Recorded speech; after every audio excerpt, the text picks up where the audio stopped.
بسم الله الرحمن الرحيم. الحمد لله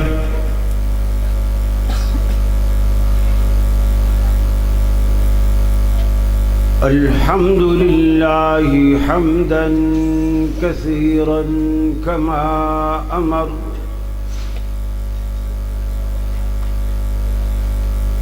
ونشهد أن لا إله إلا الله وحده لا شريك له في الخلق والأمر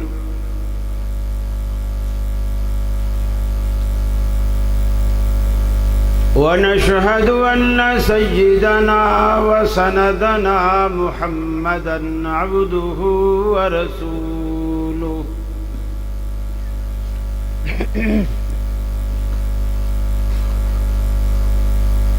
المبعوث إلى الأسود والأحمر لتتميم مكارم الأخلاق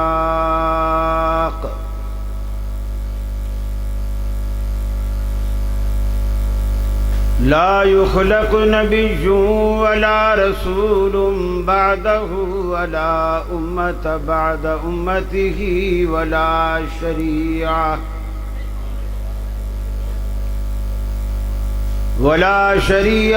بعد شريعته ولا كتاب بعد كتابه وصلى الله تعالى عليه وعلى آله وأصحابه الذين هم خلاصة العرب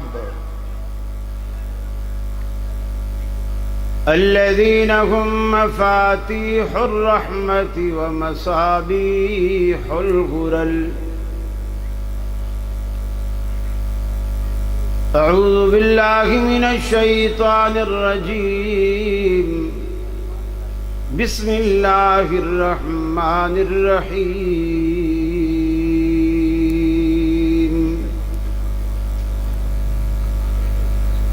أولئك الذين امتحن الله قلوبهم للتقوى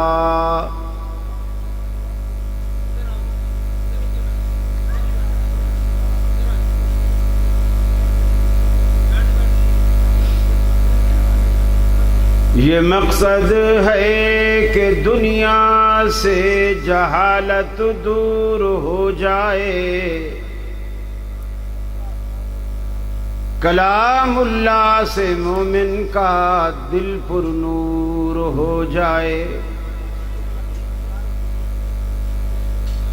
یا الہی جب تک کہ میرے جسم میں جان رہے، تجھ پہ صدقے تیرے محبوب پہ قربان رہے۔ میں رہوں یا نہ رہوں پر دل کی ہے یہ دعا، دین احمد اور عزت قرآن رہے۔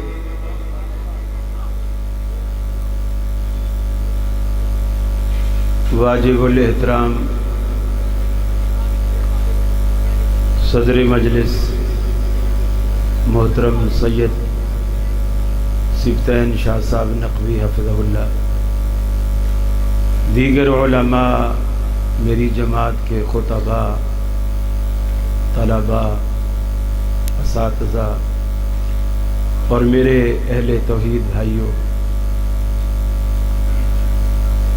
میری آپ کی اس سرگودا شہر میں سالانہ کانفرنس میں یہ پہلی حاضری ہے اور میرے لیے باعث سعادت اور باعث فخر ہے۔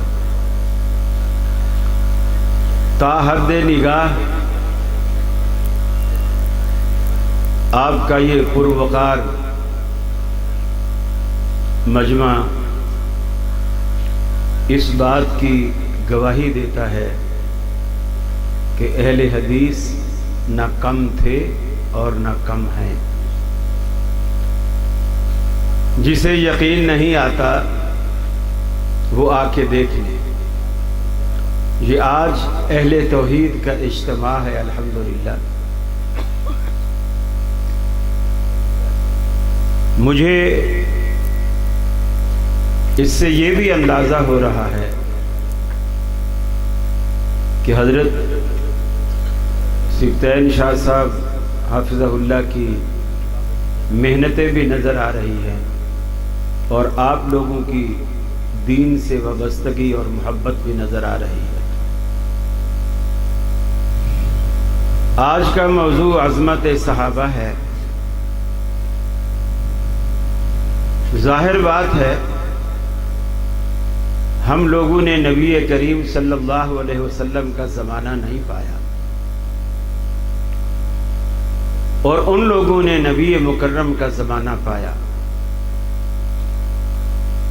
اپنی آنکھوں سے رحمت عالم کی زیارت کی، اپنے کانوں سے آپ کی باتوں کو سنا، اور نہ صرف سنا بلکہ اپنی زندگیوں میں انہیں بسایا، اور آگے اپنے بعد آنے والے لوگوں تک ان باتوں کو، ان افعال کو، ان سنن کو پہنچایا۔ صحابہ کی عظمت کے لیے اتنی بات بھی کافی ہے کہ انہوں نے رحمت عالم سے جو کچھ سنا منو عن آگے پہنچایا، اور دنیا میں امتحانات ہوتے ہیں، طلباء سبق یاد کرتے ہیں، ممتحن ایک پرچہ بناتا ہے، کمرے میں بٹھا دیا جاتا ہے، کاغذ قلم ہاتھ میں تھما دیا جاتا ہے، سوال نامہ ہاتھ میں پکڑا دیا جاتا ہے، اور طلباء سے کہا جاتا ہے کہ ان سوالوں کے جواب لکھ دیجیے۔ بڑا آسان معاملہ ہے، لیکن صحابہ کرام سے جب اللہ نے امتحان لیا تو کاغذ اور قلم پکڑا کر کچھ سوال ہاتھ میں نہیں تھمائے، ایسا امتحان لیا دنیا جانتی ہے۔ سیدنا بلال رضی اللہ تعالی عنہ کو مکہ کے دہکتے انگاروں پر لٹایا جاتا، اور کمر سے رسنے والے پانی سے وہ انگارے بجھ جایا کرتے تھے۔ فرمایا اولئک الذین امتحن اللہ قلوبہم للتقوی،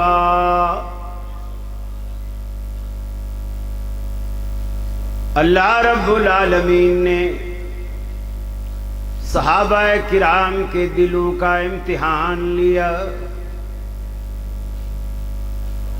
سمیہ کو 2 اونٹوں کے درمیان باندھ کر،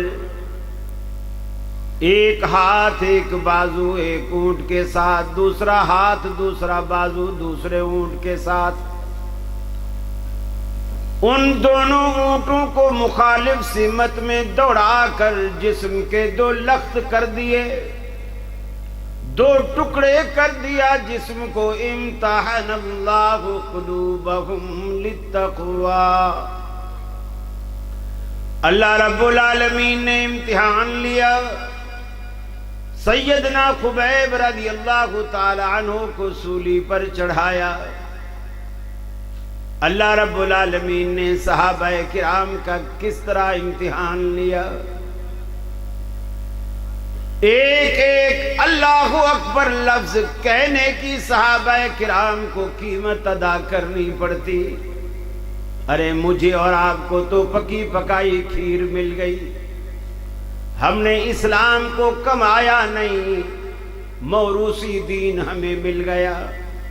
نانا مسلمان تھا، دادا مسلمان تھا، ابا مسلمان تھا، ہم مسلمان کے گھر میں پیدا ہوئے، لہذا ہم بھی مسلمان۔ ایک ایک کلمے کی قیمت صحابہ کرام کو ادا کرنی پڑتی، ایک ایک جملے کی قیمت ادا کرنی پڑتی، جبھی صحابہ کرام کو دین کی قدر تھی۔ ہمیں وہ قدر نہیں، بن مانگے دین مل گیا، بن مانگے اسلام مل گیا، بن مانگے قرآن مل گیا۔ اللہ رب العالمین نے صحابہ کرام کو آزمائش کی چکی میں ایسا پیسا، لیکن وہ بھی بالکل کندن بن کر نکلے۔ سونے کو جس بھٹی میں مرضی ڈال دو، سونا سونا ہی رہتا ہے، کبھی رنگ نہیں بدلتا، کبھی ڈھنگ نہیں بدلتا۔ ساری کی ساری بھٹیوں سے گزرنے اور نکلنے کے بعد بھی کندن بن کر سامنے آتا ہے۔ صحابہ کرام کی زندگیوں کا بھی یہی عالم تھا۔ نبی مکرم صلی اللہ علیہ وسلم کی بات پر کٹ مرنے والے، ایک ایک بات پر عمل کرنے والے، بڑی محبت سے آپ کی باتوں کو سننے والے۔ اللہ رب العالمین بھی آپ کی لاج رکھتا، صحابہ کرام کی لاج رکھتا۔ ایک نابینا عبداللہ بن ام مکتوم رضی اللہ تعالی عنہ اللہ کے نبی کی خدمت میں حاضر ہوتے ہیں۔ آپ کے پاس چند سرداران قریش بیٹھے ہیں۔ نابینا آپ کی آواز کو سن کے مسجد میں داخل ہوتا ہے۔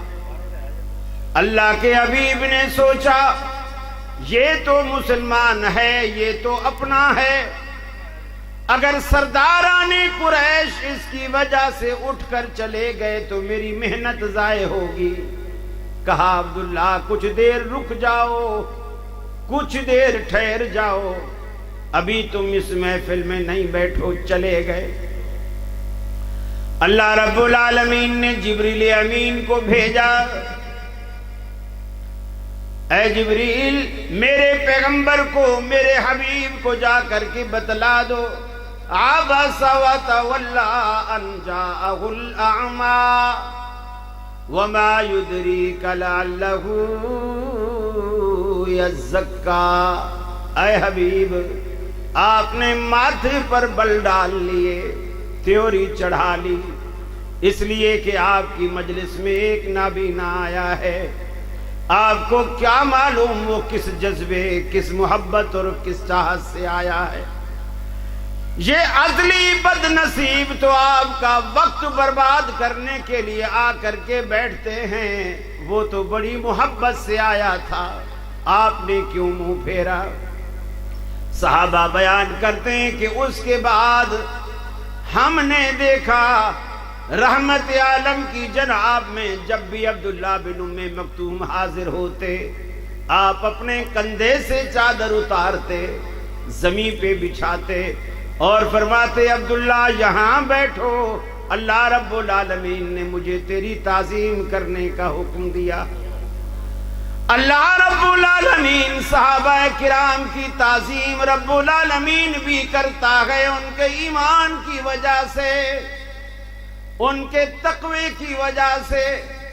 اللہ نے جب صحابہ کرام کے دلوں کا امتحان لیا تو تقوی کے سوا ان کے دلوں میں کچھ نہیں پایا۔ اللہ رب العالمین کا ڈر ان کے اندر موجود ہے۔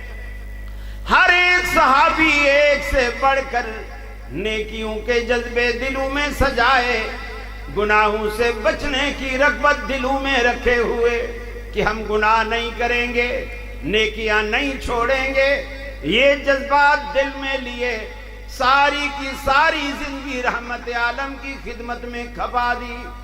اللہ رب العالمین کا قرآن کہتا ہے وَلَكِنَّ اللَّهَ حَبَّبَ إِلَيْكُمُ الْإِيمَانَ۔ صحابہ کرام کی جماعت وہ جماعت ہے ان کے دلوں میں اللہ رب العالمین نے ایمان کا بیج بویا، ایمان کا بوٹا اللہ رب العالمین نے خود لگایا۔ زَيَّنَهُ فِي قُلُوبِكُمْ، صحابہ کے دلوں میں اس بیج کو لگانے کے بعد اس کی آبیاری بھی اللہ خود کرتا رہا، اللہ رب العالمین اس کی آبیاری کرتا رہا تاکہ ایمان کا پودا پنپتا رہے۔ وَكَرَّهَ إِلَيْكُمُ الْكُفْرَ وَالْفُسُوقَ وَالْعِصْيَانَ۔ جس طرح ایک تجربہ کار کسان ایک بوٹا لگانے کے بعد گوڈیاں کر کر کے اس کے آس پاس اگنے والے خضرو پودے، خضرو جھاڑیاں نکال نکال کے پھینکتا ہے تاکہ زمین کی انرجی، زمین کی قوت اس پودے کے لیے برقرار رہے جو میں نے لگائی ہے۔ اللہ رب العالمین کہتا ہے میں نے جب صحابہ کے دل میں ایمان کا بیج لگا دیا، کرہا الیکم الکفر والفسوق والعصیان، پھر میں نے کفر جیسی بوٹی، نافرمانی جیسی بوٹی، ہر طرح کی بوٹیاں میں نے جڑ سے نکال کے پھینک دی۔ نہ صحابہ کے دل میں کبھی کفر کو پنپنے دیا، نہ کبھی نافرمانی کو پنپنے دیا، صرف ایمان کا بوٹا تناور ہو کے درخت بن گیا۔ صحابہ کرام کے دلوں میں اللہ رب العالمین نے یہ محبت ایمان کی ڈالی۔ ارے ساری کی ساری کائنات آج ایمان کی تلاش میں ماری ماری پھرتی ہے، لیکن صحابہ وہ جماعت تھی جن کو ایمان تلاش کیا کرتا تھا۔ ہر پوری کی پوری کائنات میں ہر چیز کا ایک الگ برتن ہوتا ہے۔ سرمے کو آپ پلیٹوں میں نہیں رکھتے ہیں، آپ سرمے دانی میں رکھتے ہیں۔ عطر کے لیے الگ سے عطر داں ہوتے ہیں، الگ سے شیشیاں ہوتی ہیں، ان کو آپ گلاس میں یا کٹورے میں نہیں رکھتے ہیں۔ ہر چیز کا ایک الگ برتن ہے، الگ چیز ہے۔ میٹھے کے لیے بھی آپ نے الگ برتن رکھے ہوتے ہیں، سلونے کے لیے بھی آپ نے الگ رکھے ہوتے ہیں۔ یہ ایک ہمارا سلیقہ ہے۔ تو اللہ رب العالمین نے جب ایمان کو رکھنے کی بات کی تو اللہ رب العالمین نے صحابہ کے دلوں کا انتخاب کیا، صحابہ کے دلوں کا انتخاب کیا ایمان کو رکھنے کے لیے۔ اللہ رب العالمین نے ایسا بوٹا لگایا، ایسا بوٹا لگایا، اور ظاہر بات ہے جب اللہ رب العالمین کسی بندے کو منتخب کرتا ہے تو اللہ کا انتخاب کبھی غلط نہیں ہو سکتا، ہمیشہ۔ اور دیکھیں نبی کریم صلی اللہ علیہ وسلم گھر میں تشریف لائے، اما عائشہ سوال کرتی اللہ کے رسول مجھے بتلائیے کیا دنیا میں کوئی ایسا شخص بھی ہے، ایسا بھی شخص ہے دنیا میں کہ جس کے دامن میں اتنی نیکیاں ہوں جتنی آسمان کے دامن میں ستارے ہیں، جتنی آسمان کے دامن میں ستارے ہیں؟ کیا کوئی شخص ایسا ہے کہ جس کے دامن میں اتنی نیکیاں ہوں؟ آپ نے فرمایا ہاں ایسا بھی شخص ہے۔ حضرت عائشہ فرماتی ہیں جب آپ نے ہاں کہا تو میرے ذہن میں فوراً بات آئی کہ اب جب میں یہ پوچھوں گی وہ کون ہے تو آپ میرے ابا ابو بکر کا نام لیں گے، لیکن میں نے جب پوچھا کہ وہ کون ہے آپ نے فرمایا وہ عمر بن خطاب ہے، جس کے دامن میں اتنی نیکیاں ہیں جتنی آسمان کے دامن میں ستارے ہیں۔ فرماتی ہیں میں نے بڑے تعجب سے پوچھا این حسنات ابی بکر یا رسول اللہ، اللہ کے رسول میرے باپ ابو بکر کی نیکیاں کہاں ہیں؟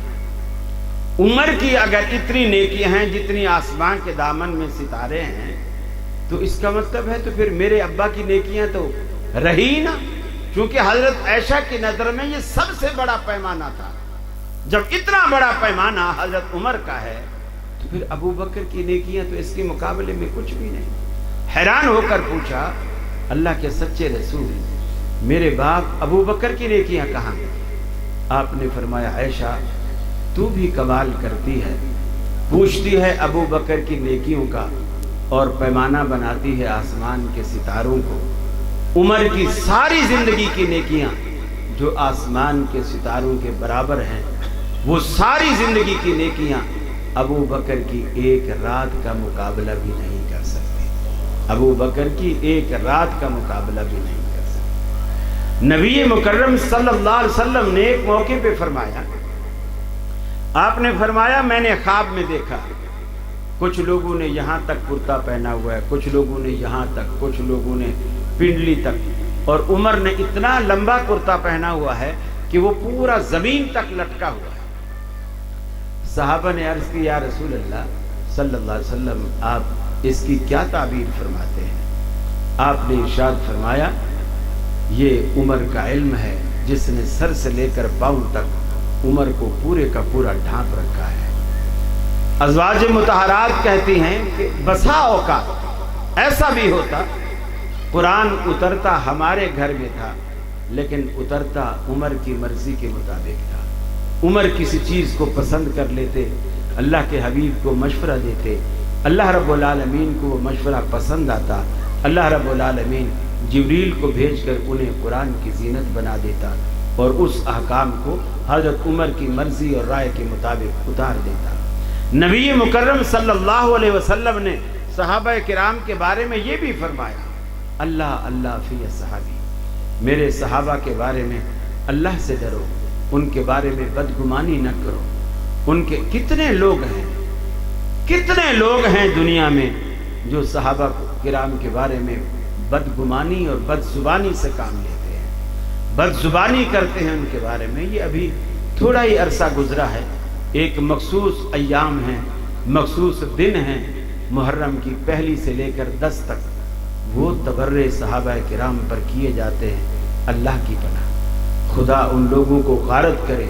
اور میں تو کہتا ہوں اکثر ہمارے اہل حدیث علماء بڑی دھواں دھار تقریریں کر کے یہ کہہ رہے ہوتے ہیں یہ پیٹنا حرام ہے، اور یہ اللہ کے حبیب نے فرمایا ہے من لطم الخدود وشق الجیوب ودعا بدعوی الجاہلیہ، کہ جو شخص گریباں پھاڑے اور منہ پہ تھپڑ مارے اور جاہلوں کی طرح آوازیں نکالے وہ ہم میں سے نہیں ہے، لہٰذا یہ پیٹنا حرام ہے، سینہ کو بھی حرام ہے، یہ حرام، ٹھیک ہے حرام۔ اللہ کے رسول کا فرمان اپنی جگہ اٹل ہے، ہمیں اس سے کوئی اختلاف نہیں۔ آپ نے جو فرمایا بالکل سچ فرمایا، لیکن میں یہ کہتا ہوں آپ کیوں روکتے ہو؟ آپ کیوں روکتے ہو کہ نہ پیٹو؟ میں تو کہتا ہوں جس سینے میں صدیق و عمر کی محبت نہ ہو ان سینوں کو سدا پیٹتے ہی رہنا چاہیے، ساری زندگی پیٹنے دو ان کو، ان کی سزا یہی ہے اللہ رب العالمین نے دنیا میں رکھ دی ہے۔ یہ صدیق اکبر عمر فاروق رضی اللہ تعالی عنہ کے بغض کی وجہ سے، جو ان کا بغض ان کے دلوں میں ہے، ان سینوں کو یہ بغض جب تک نہ نکلے پیٹتے ہی رہنا چاہیے۔ بلکہ چھریوں کی دھار ختم ہو جائے تو تم دھار لگا کر دوسری چھری پکڑا دو کہ اس کو چھوڑو، اس سے پیٹو۔ اللہ رب العالمین نے ان کو یہ سزائیں دی۔ صحابہ کرام کا ایمان اتنا مثالی تھا کہ اللہ رب العالمین نے اس کو معیار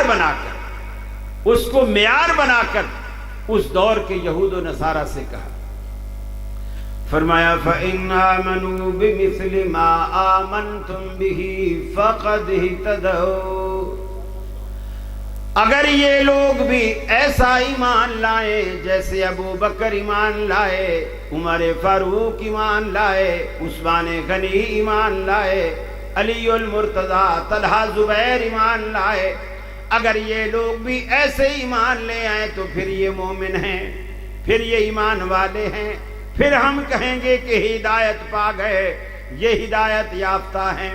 اللہ رب العالمین نے صحابہ کے ایمان کو معیار بنا کر دنیا کے سامنے پیش کیا۔ ان کے دلوں میں اللہ کی محبت، اللہ کی عظمت، اللہ کی وحدت، اللہ کی توحید کوٹ کوٹ کر بھری ہوئی تھی۔ نبی کریم صلی اللہ علیہ وسلم کی محبت بھی ان کے دلوں میں کوٹ کوٹ کر بھری ہوئی ہے۔ ایک ایک بات پر، ایک ایک اشارے پر، اللہ کے رسول کی ایک ایک بات پر کٹ مرنے والے، جان قربان کر دینے والے، رحمت عالم صلی اللہ علیہ وسلم خطبہ دے رہے ہیں، خطبے میں فرماتے ہیں بیٹھ جاؤ بیٹھ جاؤ۔ عبداللہ بن مسعود رضی اللہ تعالی عنہ مسجد کے دروازے کی دہلیز پار کر رہے ہیں، سنا کہ بیٹھ جاؤ، وہیں بیٹھ گئے، اس لیے کہ اللہ کے رسول کا حکم آ گیا ہے کہ بیٹھ جاؤ، وہیں بیٹھ گئے، ایک قدم بھی آگے نہ نکلے، ایک قدم نہیں۔